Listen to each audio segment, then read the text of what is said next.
Gagawa tayo ng ice candy. Candy. Candy. Candy. Ay, naman.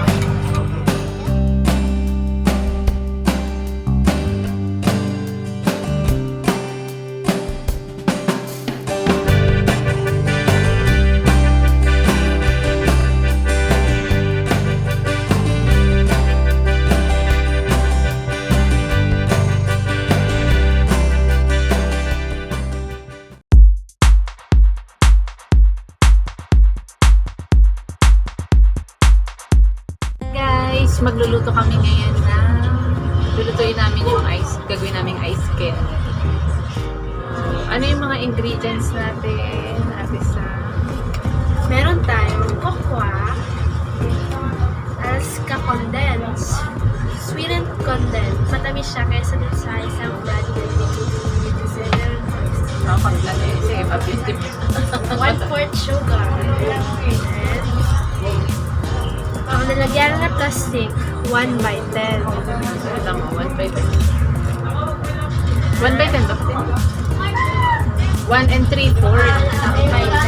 1 and 3/4 by 10. Tapos, tsaka, lalagyan natin ng palabok. Paano yung palabok? Palapot. Hindi, parang creamy siya. Parang medyo creamy yung dating ice candy. Parang ice cream yung dating. So, let's go! Luto na. So, unang gagawin, 1 cup ng cocoa. Yan, 1 cup. Yung binili naming Cocoa na ay sakto lang sa 1 cup. 70 grams. Then, lalagyan natin ng hot water. Tunawin natin sa 1 cup ng hot water.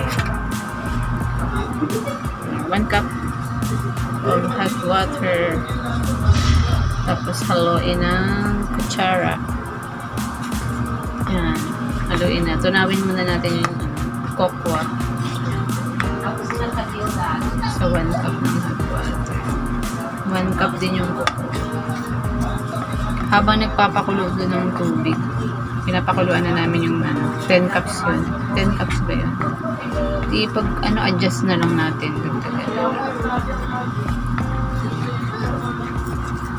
Ito na yung chocolate na tinunaw. And then itong 1/4 itong sugar. Nalagay natin yan sa tubig. Tapos, dito na yung sugar. 1/4 ng sugar yan.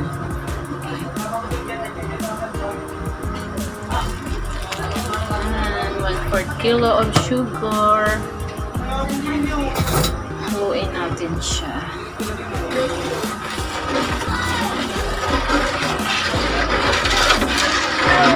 Tutunawin mo rin pala yung sa tutunawin mo rin yung cornstarch yung palabok. 1 cup din siguro. Is yung palabok. 1 cup yan, 1 cup.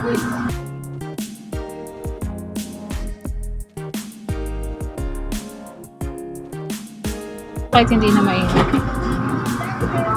Ayan, nalagay na ni Ate Sam ang tutunawin na ang palabok.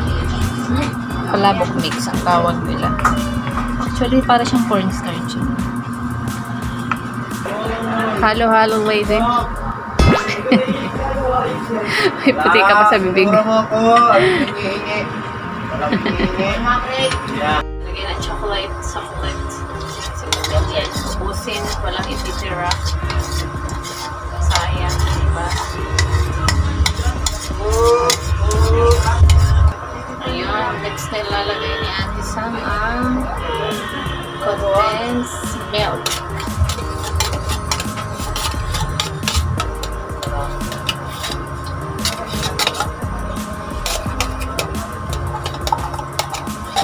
Galaw din ako.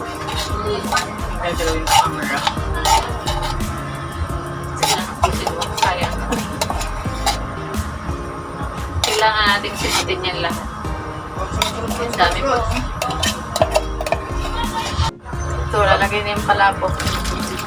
Dahil